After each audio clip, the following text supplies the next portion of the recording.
How are we doing today, man? We had a very beautiful, beautiful day on the charts. Um, and the main point of interest today is just becoming a glass half full rather than a half empty type of person. Because although today was great, although today was a winning day, right, there's always more things we could do better and we could have capitalized more. A lot of things that didn't go great that we can learn from. And it's very easy for me to sit here and wish for more money or wish for more result or execute better. But that doesn't do anything for me except for, make me just feel bad. So instead of, I'll go over the things that I wish I did better, but I really do want to start becoming a glass half full and start looking for positives in the mistakes I make and be happy with the mistakes, because at the end of the day, that means that if if you're able to make mistakes and you're still getting better and you're improving, you should be very happy that you're making mistakes, because if you weren't making any mistakes and you were losing, then it's not really a good formula for success. If you weren't making any mistakes and you weren't profitable, then the writing would be kind of on the wall for that strategy. But the way I'm trying to look at things is that I'm making mistakes, but I'm still having good days. I'm still following my rules pretty good. I'm still being patient. This, that, and the other. It's just the last little bit of execution on the charts is where I'm lacking. But once I can get that, it'll be free reign on these markets. We'll be able to just we'll be killing the markets every single day. So really do want to start emphasizing just no negativity on mistakes. Learn from them for sure, but I really want to start inviting mistakes, because if anything, it should give me a lot of joy, right? It should give me a lot of joy that I'm still making mistakes, not because I want to make mistakes, but because if I'm still making mistakes, that means I still have areas to improve, right? And if you can't improve, then you're going to slowly go backwards. You're going to die, right? If you're not growing, you're dying, and that is very true. So I am very excited for the mistakes that I will make for the rest of time, because that means I have stuff that I can improve. And, nobody wants to not improve no matter what they're doing. So in trading, if I'm able to sit here and have a good day, but know I could have had a fantastic day, it will just make the improvement towards those days even better, right? Because when we do start laying these crazy days down, we start getting, passing account left and right, getting payouts, doing a live account, all these things that will come in the future. You guys just got to stick around and trust in the process. I got to trust in my own process. Once I get these things going, once they start flowing for me, then, we'll be glad that we invited mistakes in the beginning, because if you're not making mistakes, then you're not really learning, are you? So I want to get into the day, because today was a great day. I do want a disclaimer. I messed up the recordings today like an idiot.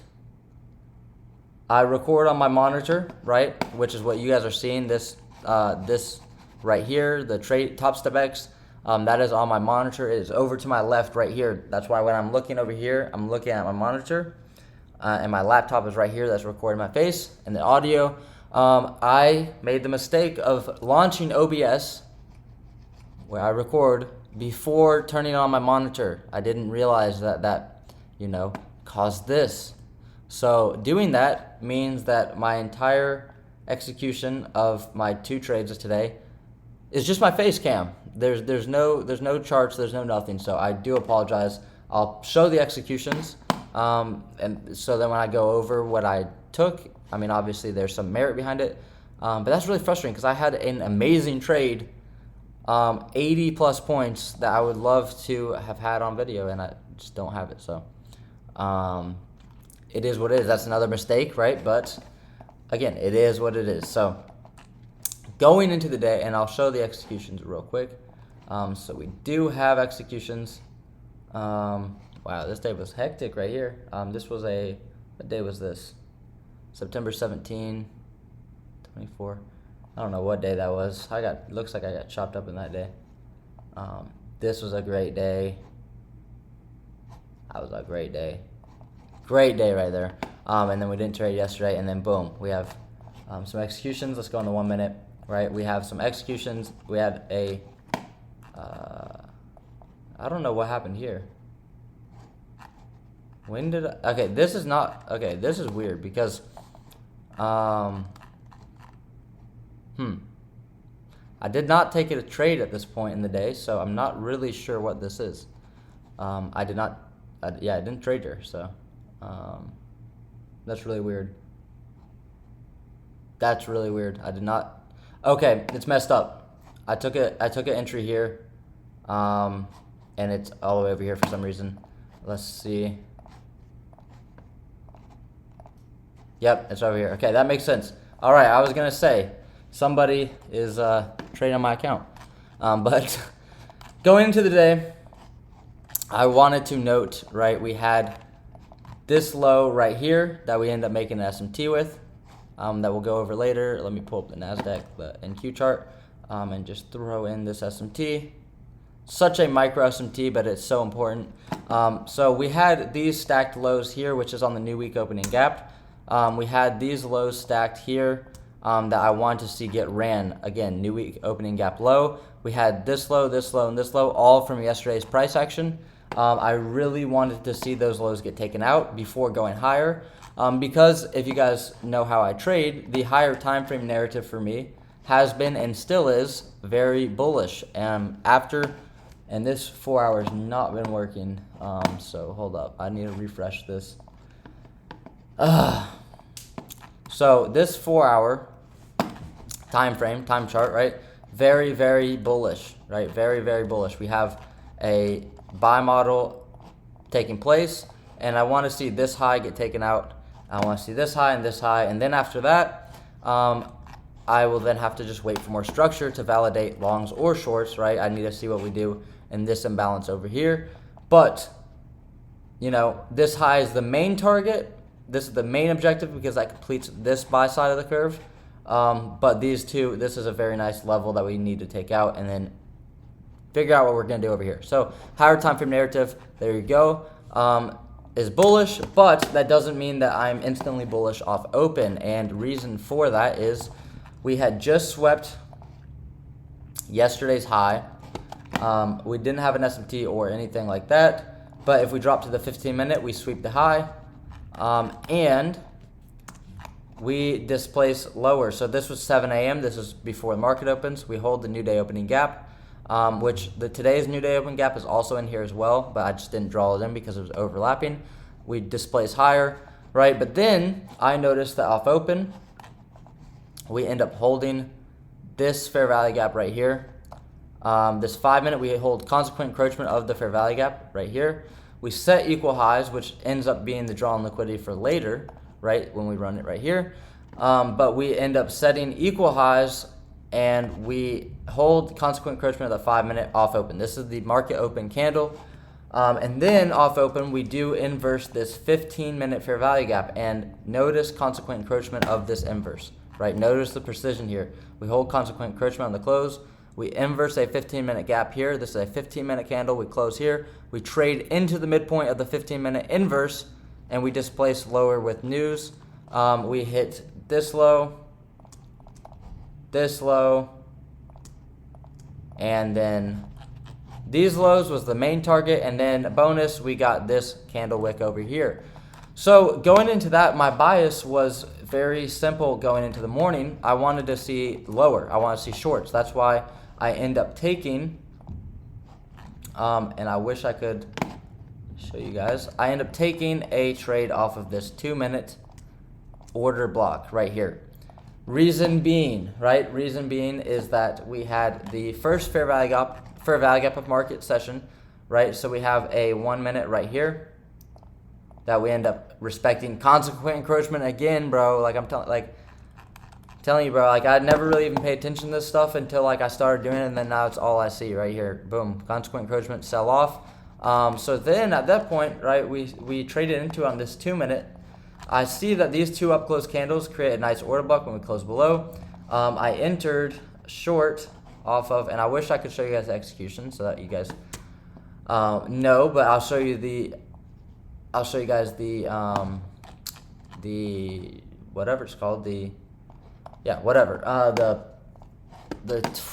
why am I drawing blank? Executions. Show executions here. Boom. And dude, why does this? Oh, it's on the NQ. Okay, hold up. I hate this so much. So, just so we show it here, boom. We enter off this candle. I believe I got filled a little bit lower, 2101. Yeah, we got filled lower because it tapped it and started reacting, so I got in. Stop was still above here, and that wouldn't have changed much going on, but we did, and I thought I was not recording for some reason. But anyways, we get in off of that order block. Our stop was above this high just because this was the first fair value gap. We had nice movement lower. We did have a fair value gap right here to hold price that didn't hold technically, but we then trade back into consequent encroachment of the 15-minute because at the time we still had not inversed the 15-minute. We inversed the 15-minute on this candle right here or this candle right here. It doesn't really matter. So then we retrade into 50% of the 15-minute, which is this blue box right here. We trade into it, we hold, and then we continue to just play slower. Very choppy price action. Why? Because we had news at 10 a.m. So I didn't get to hold the trade till then. Why? Because I ended up taking a profit at this low here and then went to break even. The reason for that is because I knew news was coming out and I wanted to see a quick run. Hindsight, obviously, if I held my stop, it would have been a monster trade. And that's why at the end I'll reflect on what I want to do in that situation. Right, this would have been a 100-point trade to these lows. I would have scaled some at the 60 points here. Would have been a monster trade, right? So shoulda, coulda, woulda been around. If we took profits just like this, we could have taken one here, so 26. If we entered right off the order block, plus 60 plus 100 equals 182. That would have been $372, risking less than like $100, maybe around $100, right? This trade is nice. I actually like this setup. I really do. I would just say maybe news kind of affected it, maybe going to break even. So I do think going to break even was a little bit aggressive here, but this reaction here is very bullish. We do have news coming out. News could have very easily ripped us 50 points in the other direction. So again, it's not the end of the world. I'm not super upset. We end up running the lows here. And that was the first trade. Again, not upset with getting stopped at break even, but hindsight is always 20/20, and we have a lot of confluences bearish, so I could have just held my stop nice and just held my stop nice here and let the trade move. But I got just a little bit conflicted ideas and just a little confliction with my conviction, so that chopped me up, right? We end up taking out this low. We create a 5-minute imbalance. I then want to see how we kind of react in this area. I didn't know if I wanted to see this low yet or not. I wanted to see this 5-minute fair value gap, and we pull into the 5-minute fair value gap here, and then we get a 1-minute inversion right here. We inverse this 1 minute out of the 5-minute imbalance here. I was tempted to take a short here to these lows or to this low, right? I could have gotten in and grabbed 42 points and then left my runners to the low here, which would have been 72 points. I just didn't grab that trade, but this works out very, very nicely. We get a 5-minute fair value gap and inverse with a lower draw in liquidity. We then end up closing below here. We hold consequent encroachment of this fair value gap right here, and we just play slower. We take out this low here. We then had an SMT at this point.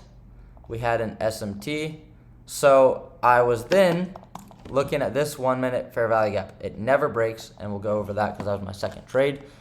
So we get rid of this, but at this time, whenever we put in a low this close to this low, which is on the 15-minute time frame, this low right here, I then am a little bit more hands-off, right? If this 1 minute inverse right away, I would then take it, trade to these equal highs right here. I would have traded to these equal highs or relative equal highs and taken profit there. But we don't instantly inverse it. We chop, and then when I see this close here on consequent encroachment, we just play slower. We chop, we chop. When I see this, I know that I need to see this low and this low get ran to validate any sort of entry, which we do. So a turtle soup trader bottom ticked this move. Ridiculous stuff here. I'm not a turtle soup trader. I would never have, or I don't like never.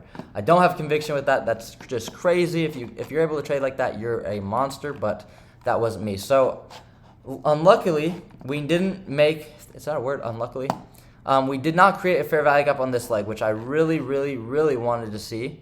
A fair value gap, right? If we could have got an inverse fair value gap somewhere like this. This would have been beautiful. I would have been in the trade, stop below this low, taking profit, or gone to break even maybe here, gone to break even at here, taking profit. Would have been great. The only thing I saw was a 30-second here. And the reason I didn't really love this is because we still had this 1 minute fair value gap that was previously holding choppy price action. There's a lot of resistance. I wasn't quite sure. This would have been the best possible entry for me.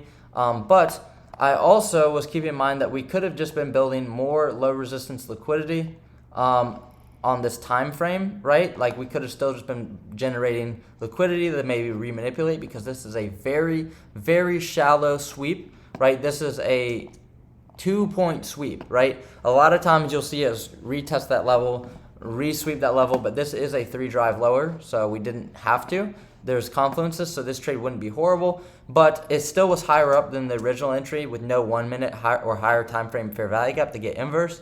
So I didn't really love a 30-point or 25-point stop loss here. I wanted to then see this, and even though, again, I'm not a trend line breakout trader, but inverse fair value gaps have a lot of characteristics of trend line breakouts. So this was a trend line breakout here. When we inverse this 1 minute, we finally get the inverse. And my plan was to set a limit order at the top of this inverse fair value gap, which ended up being a 1 minute fair value gap. And I didn't do that, and I'll go over why. And that was one mistake-ish that cost us a good amount of points, because I'll pull up my execution now. We end up taking, I'll save that there, and then I'll go here. So we end up taking our first position at 24.50, so we'll keep that in mind. 24.50 was our entry, so 24.50 is right here. 24. Why is that not telling me my entry? 24.50. So we got filled here, and I'll go over why that was the case, and I'll go over where my take profits were and why they were, blah, blah, blah, right? So the reason for this entry was the things I mentioned before. We had this SMT. We had the SMT on the higher time frame. We swept the low. We get an inverse. And then I waited for the 1 minute, which I don't hate. I don't mind leaving the 30-second behind and waiting for this more of a trend line breakout. Notice how we close above the trend line, above these highs, above the 1 minute fair value gap, the only fair value gap on the leg on the 1 minute time frame. So then my stop loss could have, or my trade could have been a lot better. So this was my trade. We had these equal highs. I also want to go over this mistake here. We had equal highs here, which were a 15-minute fair value gap. So a 15-minute fair value gap, bearish. So I knew that, and I'll show you guys on the 15-minute. We had the 15-minute fair value gap. So whenever we took this trade, right at the time, if you ignore this big move up, right, this 15-minute chart, again, ignore the big move up on the green candles. This 15-minute could have very easily been a break of structure lower, pull back to a 15-minute fair value gap, send price lower to then take out this drawn liquidity, which is what I was keeping in mind. So I had that in the back of my mind, knowing that was a potential possibility. And I didn't want to just marry my bias of going long. I didn't want to just be blinded. And we also had this 5-minute high that I could see getting swept and then displaced again. So I'm not disappointed with how I took profits. I'm more disappointed with my entry. And the reason why I got this fill, you might be wondering why I didn't just wait for this fair value gap right here and then get in, right? So we end up missing out on 13 points, which is very, very big in the grand scheme of things. 13 points is massive across the 4 micros I entered with. How I could have gotten this entry, or why I should have gotten this entry, was Because this was where I wanted to see price go to, it also was a fair value gap aligned with it and gives me better risk to reward. Because if I'm targeting this 15 minute, that would be a 20-point move, which is fine, right? I don't mind scaling half. That would be $80 on the 2 micros. Because I had 4, I don't mind scaling half there, going to break even on my stop loss because, again, we could reverse from the 15 minute. Then I would have taken my third contract off and then left with 1. I would take my third contract off for 36 points. So again, we're going to keep doing the math here. 20, so that's $80 plus 36 plus 36. That would have been there. So we would have then left our runner in an ideal world. We would have left our runner to the high of day, 144 points, plus 144, plus 144. So today would have been a monster day. So I'll continue going over this trade. I wish I could show you guys the video, but I got in a higher fill here and I scaled profits at this high. So I barely made anything on 2 of them. This is very just poor. It's very poor. Again, I don't need you guys in the comments to tell me that that's poor because I recognize it, right? And again, that's why I'm trying to accept mistakes, embrace mistakes, because I realize that decision is very, very poor. The reason, and I still haven't gone over it, the reason why I jumped into this trade instead of waiting for the retrace is purely because I had a little bit of FOMO, right? I was afraid for the trade to leave me. So this 30-second, I didn't like it. And then by the time I was like, you know what, maybe I'll give it a chance. It was already running. So then I was like, okay, this 1 minute, this is where I'll enter. When it closed here, I was like, okay, I'm going to set a limit order and get filled better down here. Save me some points, give me better risk reward, all the good stuff, right? The stop would have been around here, would have been about 23 points. Would have been really good risking less than 200. And then when this next candle came in and started ripping, right, even though it was just a small little move, live time, I was like, oh crap, this is it. It's going to leave me. This is never going to come back down. It's going to run, because I knew if it touched the 15-minute fair value gap, I wouldn't be able to confidently get into the trade because, I just couldn't get myself to get into the 15 if it hit the 15-minute, because that's a spot I could expect price to reverse. So I was like, I need to get in before then so that I don't have to, feel like I'm super chasing price. Because if we did hit this 15-minute fair value gap and then come down here, I wouldn't have as much confidence. And I probably shouldn't take the trade. So knowing that, I jumped the gun and was like, I can't let this go without me. The FOMO of missing the trade got me. And I got in the trade here. We suffered a little bit of drawdown, nothing crazy, but I was disappointed with this fill. This fill would have been fantastic. And then we would have, and even here, taking 2 profits off here, even if I did get this fill down here, would still be bad. I could definitely just take 3 off at this high, and then let my runner go, and then just let my runner go to the high. Whenever we inverse this 1 minute fair value gap, I should have just been very confident to leave my.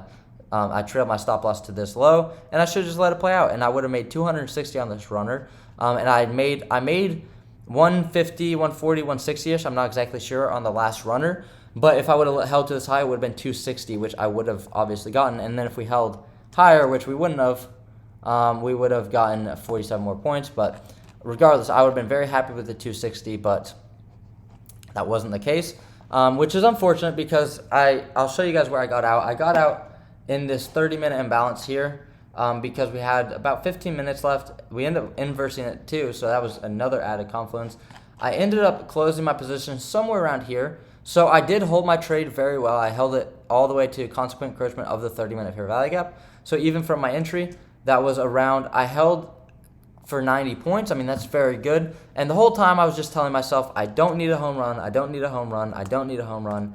And I knew that if it reversed all the way back down, it would be really disappointing. And I was like, I'll just lock up a good day here, bring the account back close to 1,000, and just build from this week. First trade of the week. Tuesdays always treat me nice. And it was just a little bit of that fear, right? Again, it's another mistake that we can learn from. Ideally, in the perfect situation for this trade, I think I hold my first take profit to this high here. Maybe scale 3, maybe just scale 2. Go to break even, and then maybe hold to consequent encroachment for a runner, or this new day opening gap, scale some here, and then leave my runner to go. I even was considering if I were to have gotten in on this fair value gap, right? And then we would got in and added on this close. I was considering adding a contract when we closed this inverse and getting averaged in. That would have brought our average fill to the 50%. So we would have been able to still capture on two contracts 100 points. So we would have still captured a 100-point move on two contracts, adding here, and then my stop would just be at break even. I didn't do it because I was already struggling with holding the trade, so why add more and mess up the fill? But that is an example of pyramiding that would be very, very solid. So again, a lot of things we could have done better on this trade, and just a lot of things I'm happy with as well. Again, this is just a crazy pump in price, right? Like, how often do you expect this run? Just straight up 300 points. A lot of times we've been seeing that recently when price action is good. But again, I don't have, a crystal ball that tells me we're just going to do that. So I'll pull up the executions and show you guys show you guys here. So we did get in at 24.50, which is this level here. We scaled at 29.50, which sucks because that's just a little bit lower than the high even, because I was trying to trail my stop instead of taking the profit hard. Then we took profit at 47.50, so right at this level here, which is solid. And then our last one was 21.01. So our last take profit was here. Again, very, very happy with that hold, right? We got 21. We got 80 points. That's just very, very solid. Again, if I would have held, we would have made another $100. But, we cannot complain. We cannot complain, dude. We just can't. So the account balance is now back close to 1,000. This week, obviously, first trade of the week. This is a nice day. This is just a nice day because we've had a negative $700 week. Now we're slowly chipping back. We have a 300, and let's just say 300. So we have about 600. So we're down about $100 this month. $110. It says right there, which is fine. Which is more than fine. It's not about the dollar amount. It's just about the process. And today was a great process, right? What can we learn from this? We can just be more confident in our entry, not FOMO the entry. We can just do a lot of different things better, right? And again, I really like to just take it from a very positive angle because everything about this was positive, right? Again, I just fumbled my first, really more so my first TP it's just too rushed, too scared money. And that's fine though, because again, like I said, if I just start believing in myself more, I start making less mistakes, this day would easily be, and this is not with more contracts, this is not with, this is not with being outrageous and, scaling in and adding the perfect spot and getting the best fill. This is just if I didn't really make many mistakes, I took the same sizing, I would have had an $812 day with no more than $400 risk ever, and with taking 3 micros and 4 micros. So that is great news because what does that mean? $812 on an ideal day today. We made $245, so we are performing. So we could have 3x our day with no bigger size, no bigger risk. We could have 3x our day just by trading more optimally. And although I can sit here and be sad about that and be like, man, I wish I made that money, I can just be excited that even at my level I'm trading at now, even with the small size, that's where I could be with my trading. That's where I could be, right? Those types of days is where I can be. And that's so exciting to me because then it gives me freedom to, keep learning, keep getting better because I don't need it all right now. I don't need an $812 day right now. I just need to start building good habits, right? What do we do today? Well, we waited for a good setup. This is a great setup, right? We rushed the entry. We kind of messed up. Executional errors, man. They'll get better. Every single day they'll get better. And this is just a great day. And mistakes, I'm more than happy to make mistakes because you're just going to keep learning. You're just going to keep getting better. I'm just going to keep improving. Now that we hit this previous day high, I would just be very cautious with trading. But yeah, I mean, again, just great day, right? I don't mind taking most of my position off at this high here and then letting my runner go. And that would have been a fantastic day. So not even doing anything crazy. The potential I had even today on small size is phenomenal, right? Absolutely phenomenal potential. And that's why I'm so excited about trading. I love the process. I love the journey, and I know I'll make it, is because I can just love the process, and I can have a day where people on the outside might say, oh man, you messed up here, you did all this. So what, man? Everyone's going to make a mistake. Everyone's going to, mess up something. You're not going to maximize something, but eventually I'm going to get closer and closer to the right result, right? Because I'm starting to more consistently find the right trade. I'm starting to more consistently read the market well. I'm starting to more consistently follow my rules. I'm starting to more consistently not spiral. And eventually the consistency just builds, right? Because when I go from consistently doing $200 days, and then I'll consistently do 400 and 500, 600, and then I'll start consistently holding perfectly, and I'll start, and it's just you build and build and build, and you stack all these days, and eventually everything is, is where it needs to be. And I'm not in a rush, because I know that these things will come a lot quicker if I don't worry about it. These things will come a lot quicker when I'm just focused on the process, focused on the day, which I am. I'm focused on each day, just doing as best I can and trying to learn. So today we learned a lot. We got a lot better. We had a great day. We saw the market well, and I'm very, very happy. That is all for my review today. I really appreciate you guys checking out the channel and watching the channel, keeping up with it. Today I just feel very, very grateful, just because it's always nice to have a good day in trading. But I'm just very grateful to have these opportunities to trade, be able to post to you guys, learn, get better, and see the process and the benefits. And I can see where the journey is going to take me with trading. And again, I'm just very happy that you guys decided to tune into these videos. It really means a lot. And I hope you guys have a great rest of your day. Hopefully you guys had a good day. Win or lose, it's not the end of the world, right? Do something fun, get outside, and then with the, and that's all I really have. Go watch Real Madrid play today. They play at 3. I'm excited about that. Gives me something to look forward to today. But yeah, make sure to take advantage of the rest of the day and come back stronger tomorrow. And I appreciate everyone that's subscribing. Peace.